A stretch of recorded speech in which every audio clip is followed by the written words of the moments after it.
Hey everybody, how you doing? So now we're going to take the complete front out.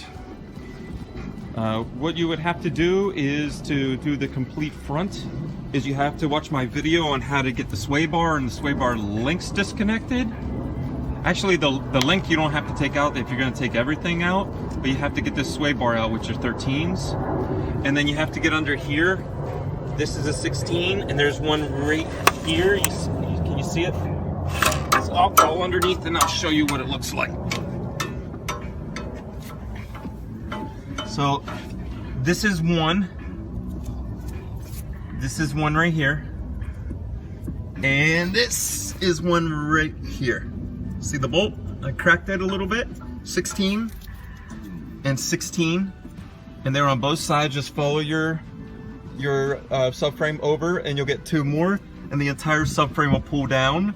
You can either change the subframe, you can pull the rack out by doing this and change the rack, or you can drop the entire motor down with the subframe to get it out. If you pull the motor from the top, I would still loosen this a little bit to get the pan over, because the oil pan sits under this. You're gonna have a heck of a time. So I learned just to loosen this all the time. So after you do that, sway bar bolts out, then you only have one more set of bolts to go, and that'll be right here on top. So these three bolts hold on your strut top with the top plate, and what that's going to do is once you release the subframe, the sway bar, and this, you're going to be able to pull everything out of here in one piece with the tires and just pull it out. Now this is how you drop the complete subframe and all your linkages. You can pull these right out of the bushings here, the lollipops. If you want to take these out with the car too, then you have to get this as a 16. There's two of them right here. And that's how you take them out with the subframe. You don't need to, you can see that they just come out. But you see these are blown out, they gotta be changed. So this is how you drop the subframe and all components and pull the whole unit out. Once I get the whole unit out, I'll show you what it looks like on the ground, separated from the vehicle. And we're gonna fast forward.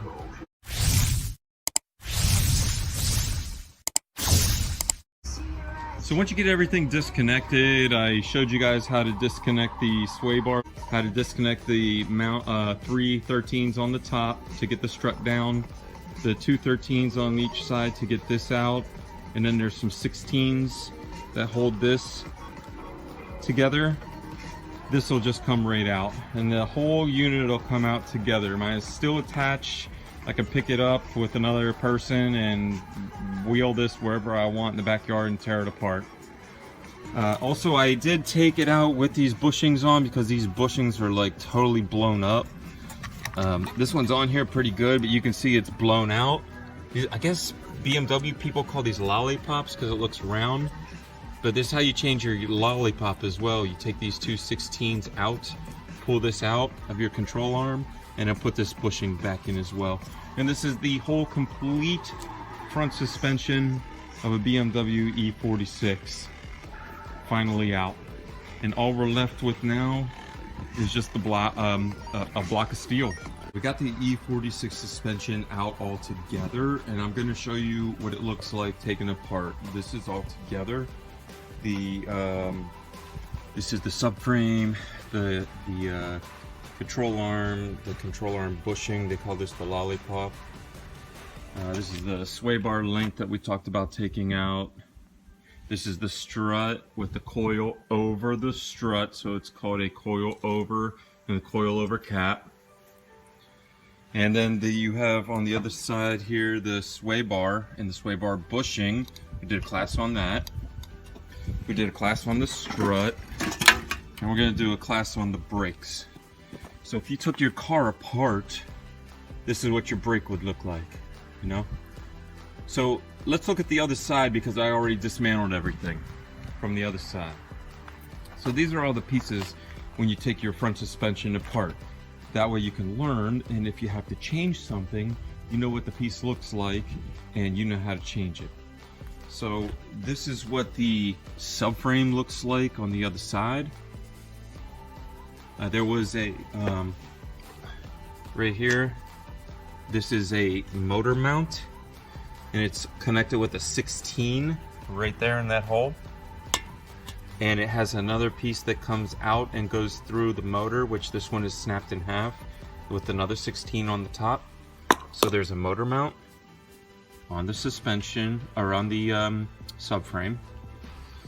Then we have the spindle that holds everything together. Everything, you see all the pieces that lock into here. So the brake caliper locks into here. See these two bolts here? Lock into here. Then this is the control arm bushing. The ball joint locks into this piece. And then this is where the tie rod is, but we took that out already with the steering rack. So you gotta watch my video on how to remove tie rod ends and steering racks. This piece, round piece right here, holds the strut, so the strut slides down in there. And then that big bolt that was a 21 goes here, or I'm sorry, it was an 18, correction, 18, goes through and pinches the strut closed. So as you can see on this side of the spindle, this is where your lug nuts lock into, and your rotor fits right on top of it, and your lug nuts go through to put your tire on. So it's all in stages. Take the tire off, take the caliper off, which releases the rotor from the spindle, and then you disconnect the ball joint from the spindle. And this piece, see with the long one on, the 21, that went through here. This whole piece, that's why that's so long, that second ball joint on this control arm here. And then that's the lollipop piece, which is just the bushing. A lot of those go bad, and you'll get a clunk in your car. You'll never find it. Look at those lollipops. And those two holes in the lollipop were 16s, and they connect to the car's chassis over there, to the chassis. So once you do all that, then this is the strut. So remember, we took the strut out of the hole. This piece is the hole, and that was on the spindle here. And then remember, these three nuts were 13s on top of this lid. So on top of the deck lid on the coilover, and that came out of right here, where you can see the top of the strut. And then we have the sway bar. So remember, the sway bar is connected to the strut here. That was a 16. And it is also on the bottom side connected to the sway bar. So the sway bar to the strut. So if you have to get sway bars, or your car is, you know, wobbly when you're taking turns, this might be broken, or the sway bar itself, or the link. So these are all the pieces. This is the ABS sensor to tell your car that it's not sliding, ABS. And then this sensor is the brake sensor, but mine is broken. I'm gonna show you where it goes. So these two were the 16s, remember? And they went into the spindle here. See the two holes that are the same size? And then these are your brake pads, which there's a lot of pad in here. It looks like you just got new brakes. And if we turn this over, this green sensor, remember the blue one from this OEM is ABS, and the green one is to tell you when you need your brakes fixed. So you see the little connection right here? You're supposed to pop something in there. It's supposed to be at the end of this cable, but theirs broke off and they never changed it. So this would link into here and then link into the car. And when this brake gets so small, it lets you know that you need to change brakes. And this is the caliper. So this squeezes your brakes on your rotor so you can stop. And that's basically all the pieces to the front end. So thanks for coming to Disturbing Creations. We took the whole front end out of an E46, broke it all down and explained it to you. And that's it. I will give individual classes on each individual part. Thank you and have a great day.